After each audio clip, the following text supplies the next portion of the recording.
Hello, investors. This is Ted Zhang, portfolio manager with Revere Asset Management. Today is Wednesday, April 9th, 5:20 p.m. coming to you from Fort Lauderdale with tonight's Revere Roundup daily market insight video.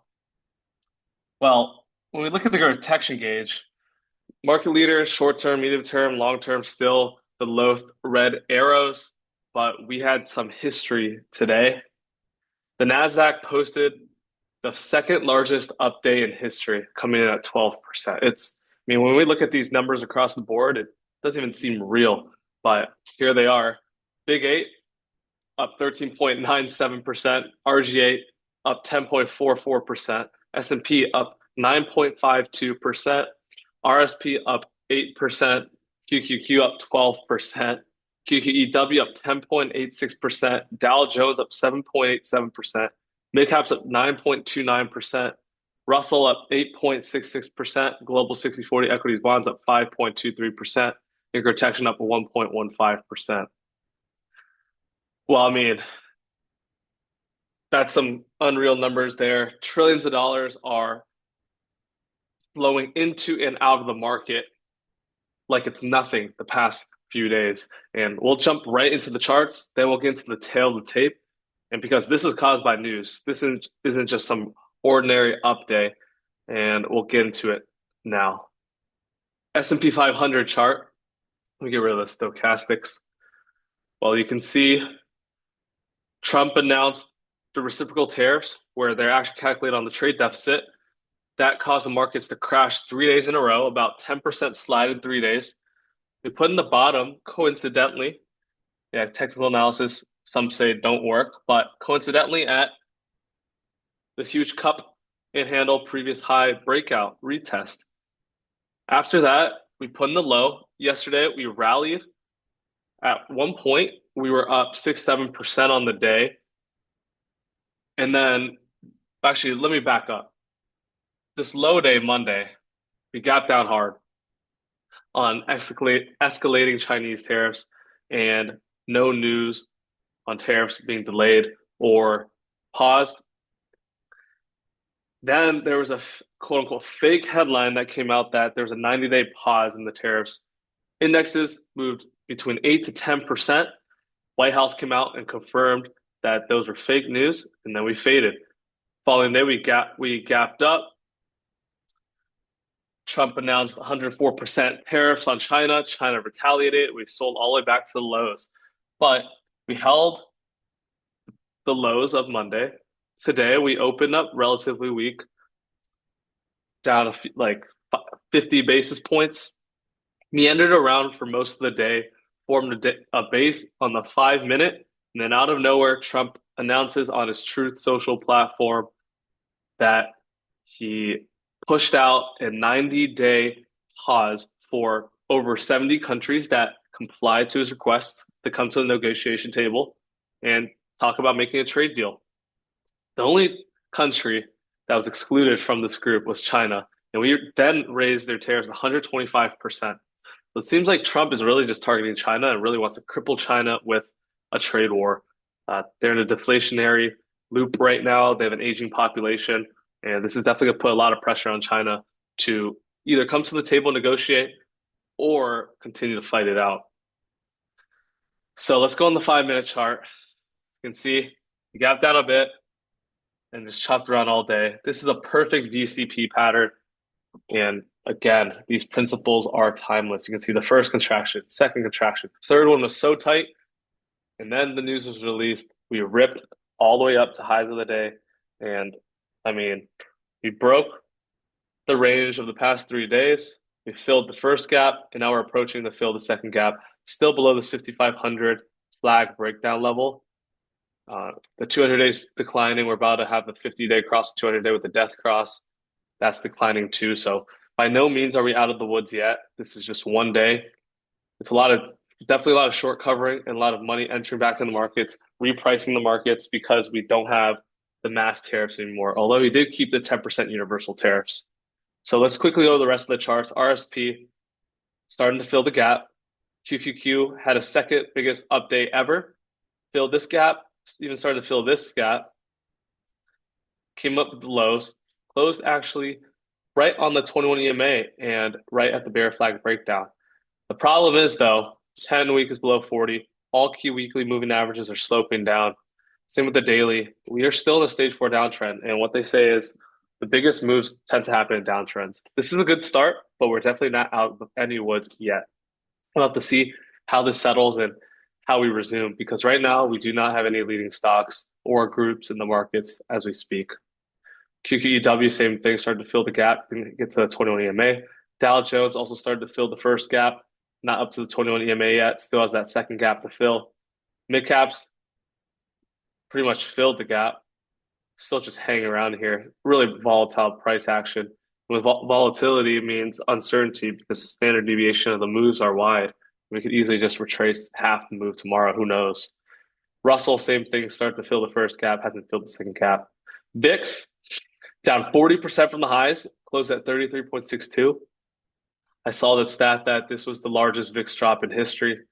Just quite amazing as well. Just witnessing history left and right here. The dollar index, undercut reclaim, just hanging in there, up 80 basis points. Gold continues higher. Wedge pop back above 21 EMA. Gold miners, same thing. This is holding up really well. Silver, huge break below 200, just rallying into the 200. We'll have to really see what happens here. Bitcoin, undercut reclaim the 200. This is one that I'm stocking. Bitcoin has shown quite the relative strength, still above a rising 40 week, holding above the previous base breakout. This is one I'm stocking for that next multi-month base like we had last time to resume this move. Looking at bonds, BND, undercut reclaim. Bonds are super strong here. TLT, same thing, big undercut and reclaim.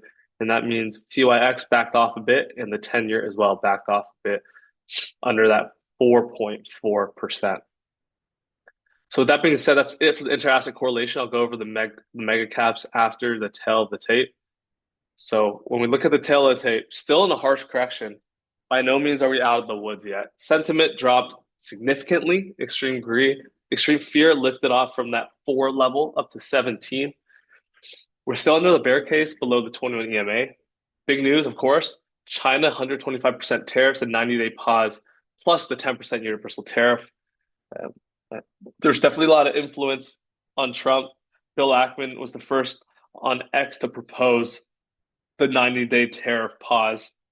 Stanley Druckenmiller came out and tweeted for the 5th time ever and replied to Mark Minervini, saying he believes that anything exceeding 10% is extremely dangerous for the global economy. Trump also said he watched a Jamie Dimon interview from this morning, warning about a recession if tariffs were to stick, and he said he decided to pull them off for now since most countries complied at the negotiation table. Tomorrow we have CPI, so another big piece of news, inflation data, and then Friday we have PPI, as if we haven't had enough news this week. This news cycle has been quite remarkable. It's moving at lightning speed, to be honest. Really just keeping up with everything is a full-time job plus additional hours. Today's keys was S&P and Nasdaq versus the Monday high and low. Of course, I showed the charts. And we blew past the Monday, Tuesday high and low. Same with the Nasdaq. Sorry, the Monday, Tuesday highs. Mean reversion to the 5 SMA and 8 EMA. Yep, of course we mean reverted. Blew by the 5 up to the 8, actually above the 8, into the 21 for the Qs, and pretty much into the 21 as well for the S&P 500. So I'll be curious to see what we do here, especially at the bear flag breakdown level. Day count down 1 to up 1. 1 day above the 8 EMA, 11 days below the 21 EMA. Expectations are still negative. Action, we gapped down about 60 basis points based, as I talked about. Then we had that 90-day pause, sparking a ripping rally. It was a 98.5% update, meaning stocks, 98.5% of stocks were up today. S&P ATR rose even more to 2.8%, showing the volatility and just range of these daily candles, meaning there's definitely elevated risk. All good uptrends proceed with smooth, low volatility and a cumulative action, not this whipsaw back and forth. These usually happen either during market bottoms or during downtrends and weak markets. So we'll see what happens from here. Sectors, bond yields were up, so bond prices are down, dollars up, and then, I mean, everything was up. So, yeah, so give me 1 second. So in GROTECTION today, we added some Nasdaq QQQ, added some SPLG, took off some of the hedge, and that puts us at 0.25 beta and minus 1.02% open heat. Again, there wasn't a place to plunge in for us, especially since we were well below the 200-day moving average. We were extremely stretched to the downside, which is why we started getting engaged. And remember, when the leaders and groups show up, that is when we get to those leaders and really outperform the indexes. Right now, we could just be whipsawed back and forth. So it is not the time to fully engage and plunge in 100% right now. Bottom line is Nasdaq posted the second largest update in history, and trillions of dollars flew back into the markets. Mega caps were trading like penny stocks, and I'll go over some of those charts right now since I don't have a 21 over 21 list for you. That is still under construction. So let's talk about the mega caps. Actually, I wanted to show this real quick. The top 5 best days in Nasdaq 100 history: 14.14% January 3rd, 2001, 12.16 today, April 9th, 2025, and then you can see the rest. But the thing is, as this guy even pointed out, all during bear markets. All of these biggest updates were during bear markets. And that's exactly what I was saying, how the biggest updates are during bear markets when breadth becomes extremely oversold and shorts cover, as well as some natural organic buyers as well. So that's that. Let's talk about the mega caps. Start off with MAGS. Just unreal moves, up 14.6% above the 21 EMA. Huge volume today. But 200 days still declining, 50-day declining. Death cross is looking like it's coming. Apple, huge move back in the 200, which is about this UNR area. Amazon into the 21 EMA. Microsoft up to the 50-day. Watching that, but still in a stage 4 decline. Meta reclaimed the 200-day. So not in a stage 4 decline, more of stage 3B now. NVIDIA up 18.7%. Guys, remember, this is a $2.8 trillion market cap company after today, and this moved 19% today. Of course, we're still in a stage 4 decline, below all declining key moving averages, and especially on the week as well, still below the 10-week moving average, 20, 30, and 40. Google rallied into the 21. Netflix also rallied. This is one of the stronger names in the market, just basing and never even entered a downtrend. That's definitely showing signs of leadership and a name we will be watching closely for proper basing action so that we can get involved when it's time to. Tesla, another one in a downtrend, but it was up 22.69% today on an 875 billion market cap company. Still below the 200-day moving average, which is actually still rising, but it's flattening and potentially looking to hook down. So with that being said, actually, I'll give you some charts of interest, just a few stocks that are on our radar. That first one is Netflix, but another one is Palantir. This is still holding well above a rising 30 to 40 week. If this can base and hold in here while the market rights itself, this will definitely become a leader and screaming leadership. Spotify, another one, potential double bottom base over 621, holding a rising 30, 40 week. And this is another one we're watching for potential setup coming through here. So just some concluding thoughts. Let me go on the chart of S&P 500. You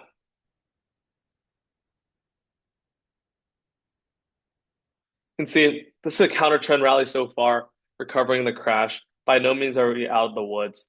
Remember, the distribution started far before the Trump announced tariffs. We had the deep seat gap down. We also had this distribution day on the Fed. So distribution and the topping action came well before these Trump absurd levels of tariffs. So Scott Besson echoed this too. Remember, the market started distributing well before the tariffs, and that means there are still other underlying issues, whether that's lower corporate earnings, potential for an economic slowdown, or something else that we don't even really know about. Everyone's been talking about tariffs, but there was underlying weakness before the tariffs came in. So I think that is something important to note. We'll continue to monitor the situation between the news, geopolitics, government policy, and price action. Of course, at the end of the day, the tape tells all and price is truth. So with that being said, I'm going to wrap up today's video. This Wednesday, April 9th. You can email me at ted@revereasset.com. Just remember, we fulfilled our dual mandate in GROTECTION and TurboTection, sidestepped this entire crash, and started re-engaging a little bit near the lows. Of course, we're not going to be fully engaged because that would be not prudent in risk management, but we will continue to build as it works. And when the leaders and groups show up, we will be in those names, just like we have in previous market cycles. So our phone is 855 Real Wealth, 855-732-5932 if you prefer to call. Our website is revereasset.com and our YouTube is Revere Asset. With that being said, I'm going to wrap it up for today's video. This is Ted Zhang with Revere Asset Management, telling it like it is. Thank you for listening and have a good rest of your week.